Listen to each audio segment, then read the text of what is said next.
You know, they say you don't really know what a community's made of until it's tested. Well, today we're looking at a story of leadership that was tested not once, but twice, by two of our oldest fears, starvation and disease.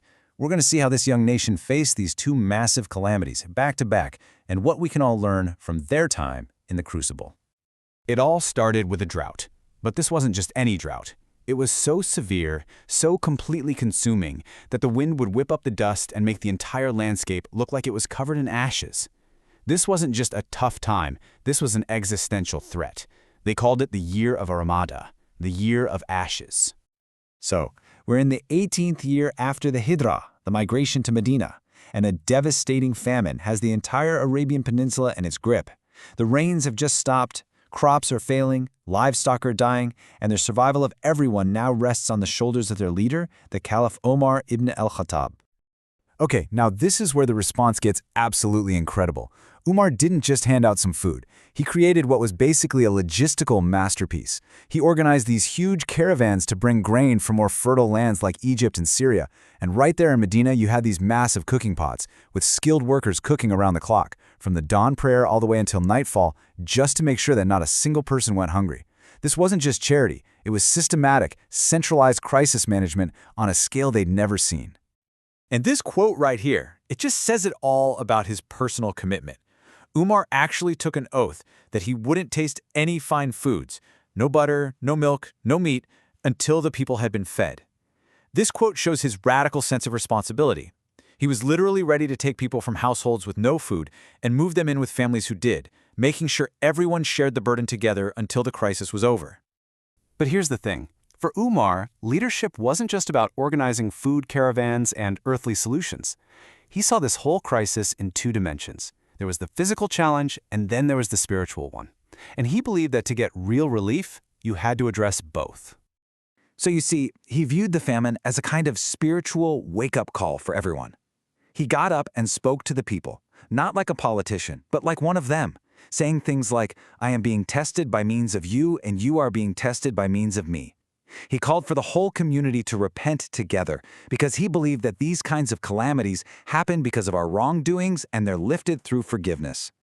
And this all led to one of the most moving moments of the entire crisis, the public prayer for rain. Umar went out with all the people, wearing the simple cloak of the Prophet Muhammad himself. But in this incredible act of humility, he didn't lead the prayer. Instead, he asked the Prophet's respected uncle, al-Abbas, to be the one to lead the supplication, to honor the living family of the Prophet. And it's said that both men just stood there and wept as they begged God for mercy. Later, Umar stood on the pulpit, but he didn't give some grand speech. He just recited these verses from the Quran, verses that make a direct link between seeking God's forgiveness and his promise to send rain. He was actively teaching the people that the key, the real key to unlocking God's mercy, was turning back to him. And then it happened. A single patch of cloud appeared in the sky. It grew, the wind pushed it forward, and suddenly the sky just opened up. Rain started pouring down, so heavily that it soaked the earth, ended the drought, and the people just erupted in celebration.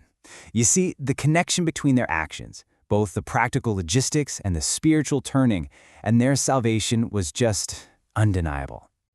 But just as the community started to recover from the famine, a new, and honestly a much more terrifying threat appeared on the horizon.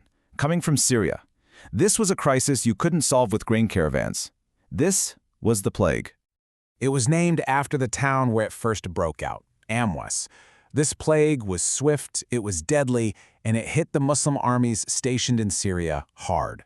The land was still recovering from battles, and the air was described as foul. This was an invisible enemy, and it killed without prejudice.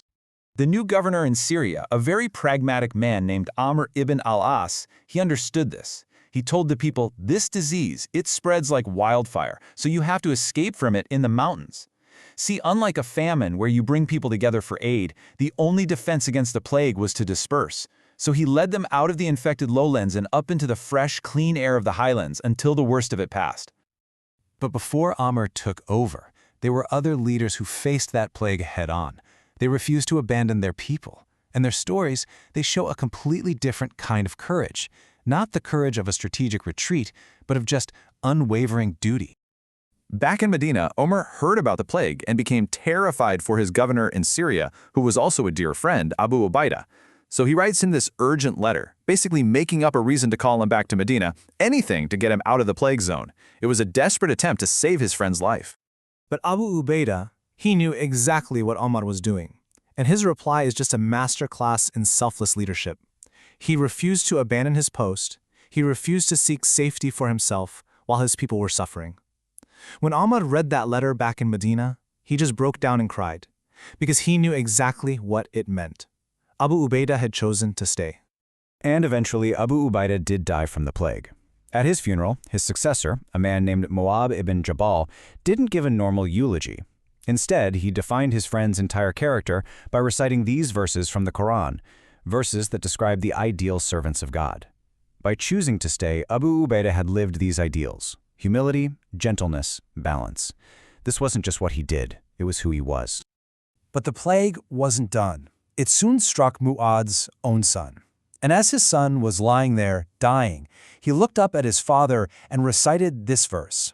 He was affirming his total, unwavering faith in God's plan, even in his final moments.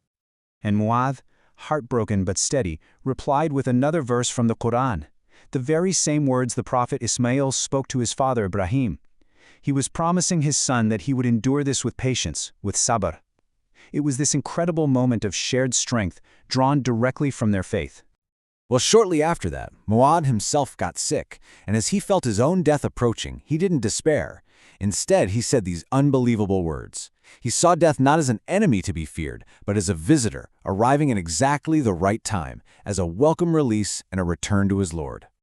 So what do we even take away from these two back-to-back, devastating crises? They weren't just events that happened a long time ago. They were like forges, shaping a lasting legacy of what it really means to lead when times are at their absolute darkest. You can really boil it down to 4 key principles that were forged in this fire. First, you have the pragmatic, decisive action, Umar's food program, Amar's quarantine. Second, the spiritual humility to see a crisis as a test and turn back to faith. Third, that unwavering sense of duty we saw in Abu Ubaydah, who put his people before himself. And finally, that profound patience in the face of unimaginable loss, shown by Mu'adh and his son. And that kind of leaves us with this one last thought. When you're facing a catastrophe, of course, survival is the goal. But what these stories seem to suggest is that something else endures long after the crisis is over. The character, the principles, the faith that people showed when everything was on the line. It's the legacy of how we face the trial that truly, truly lasts.